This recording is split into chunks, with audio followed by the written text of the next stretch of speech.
Hola amigos, el día de hoy vamos a presentar un video sobre vectores aplicados al campo de la ingeniería civil con nuestro equipo conformado por Luis Rojas, Daniel Castro y Adriana Gómez. El objetivo general de este proyecto es conocer e identificar las propiedades y aplicaciones de los vectores para dar solución a problemas relacionados con ingeniería civil. Un vector en Rn es un arreglo ordenado de n números reales, que podemos escribir como una lista de sus componentes, o bien como un vector de características 1 por n. Y ahora el teorema, entonces, sean U, V y W vectores, entonces una de las propiedades es la asociativa, que significa que al intercambiar el orden de las sumas no va a afectar el resultado. La otra es la conmutativa, que es igual a la asociativa pero con dos vectores. La clausurativa, que al multiplicar u por 1 va a dar igual a u. Y la modulativa, que significa que al distribuir la u entre esta suma va a dar el mismo resultado y hay que comprobarlo. Bueno, la existencia de la identidad adictiva. Entonces está el segmento orientado, que el módulo es la longitud del segmento. Está la dirección, que es la recta que contiene el segmento. Y está el sentido, pues que es la orientación. El vector libre tiene los segmentos orientados como el mismo módulo, dirección y el mismo sentido. Y la estructura de datos son los componentes. En el problema 1 nos piden determinar los módulos de las fuerzas C y T que actúan sobre los miembros que concurren al nudo de armadura de un puente junto con las otras tres fuerzas representadas. Entonces, como primer paso, realizamos el diagrama de cuerpo libre en el cual nos va a explicar cuáles son las fuerzas que encontramos. Entonces nos dice que tenemos T, tenemos un ángulo de 40, una fuerza de 3 kilonewtons y otras dos fuerzas de 16 y 8 kilonewtons.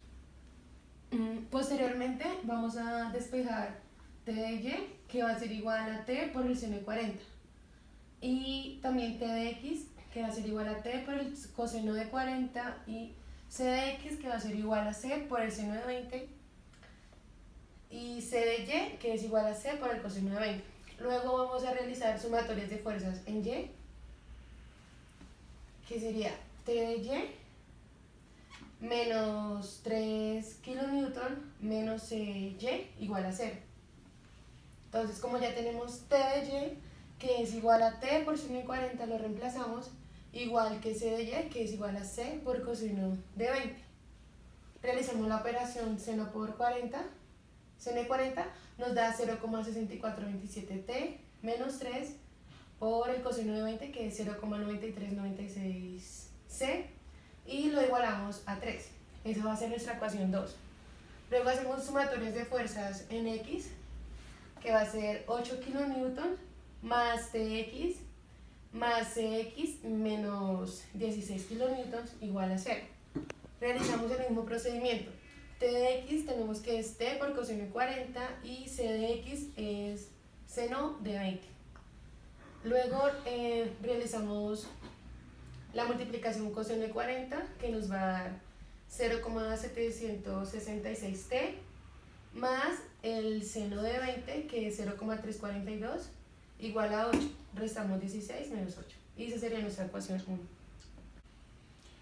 Aquí se muestra que se multiplicó la primera ecuación por 0.9396 y la segunda ecuación por 0.342. Esto se hace para poder eliminar la C y hallar la incógnita T. Aquí, como podemos ver, pues ya se multiplicó y se restó esto, se sumó el resultado y aquí el resultado de este. Entonces esto nos dio lo que aparece aquí. Aquí luego se despeja T y aquí ya nos da 9.09 kilonewton.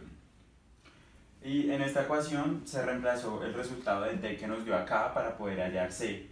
Entonces aquí ya se reemplazó, se multiplicó y ahora se despeja C y C nos da 3.027 kilonewton. A continuación, daremos solución al problema número 2, que nos dice lo siguiente. La viga uniforme en doble T de 100 kilogramos descansa sobre la superficie horizontal mediante los rodillos A y B. Utilizando el cable sujeto en C, se desea elevar el extremo B hasta una altura de 3 metros por encima del extremo A. Hallar la tracción P, a ejercer la reacción en A y el ángulo que forma la viga con el horizontal en la posición final. Ahora, el planteamiento gráfico de este problema es el siguiente. Acá tenemos nuestra barra con los respectivos ejes en A y en B. Y la cuerda que posteriormente nos generará el ángulo para nuestro sistema. Acá podemos evidenciar entonces las fuerzas que se van a ejercer y el espacio en ángulo que vamos a generar, que posteriormente vamos a calcular. Empezaremos por calcular el ángulo de nuestro sistema, para el cual utilizaremos la función seno. Sabiendo que seno es cateto opuesto sobre hipotenusa, dividiremos nuestro cateto opuesto en nuestro total de hipotenusa y obtendremos 0.375. Despejaremos entonces teta para poder calcular nuestro ángulo, pasaremos seno al otro lado de la función y tendremos al coseno de 0.375, que equivale a 22.02 grados. A continuación, procederemos a calcular cada una de las distancias desde el punto A las fuerzas demarcadas en el sistema. Para esto, utilizaremos la función coseno, sabiendo que coseno corresponde a cateto adyacente sobre hipotenusa. Y teniendo en cuenta también que ya hemos calculado previamente nuestro ángulo y que lo conocemos. Entonces procedemos a reemplazar con nuestro ángulo y posteriormente a despejar nuestra incógnita, que para este caso será x sub 1, y que nos dará por resultado 3,782 metros. Lo mismo realizaremos para la distancia x sub 2, reemplazando nuestro ángulo, pero sumándole a nuestra hipotenusa la distancia correspondiente a esa fuerza. Entonces tendríamos que los 4 metros que conocíamos para esta distancia más los 2 metros adicionados para la segunda distancia. Y realizaremos el mismo procedimiento, despejamos y obtendremos como resultado para la distancia x sub 2 5,5623 metros. Procederemos entonces, ya sabiendo nuestras distancias desde el punto A calcular nuestras fuerzas, utilizando sumatoria de momentos. Entonces tendremos en cuenta que primero calcularemos nuestra fuerza designada como P, y será utilizando sumatoria de momentos, y obtendremos como resultado 654 newtons. Y para nuestra fuerza R, que está ubicada en esta posición, utilizaremos sumatoria de fuerzas y tendremos como resultado una fuerza de 327 newtons.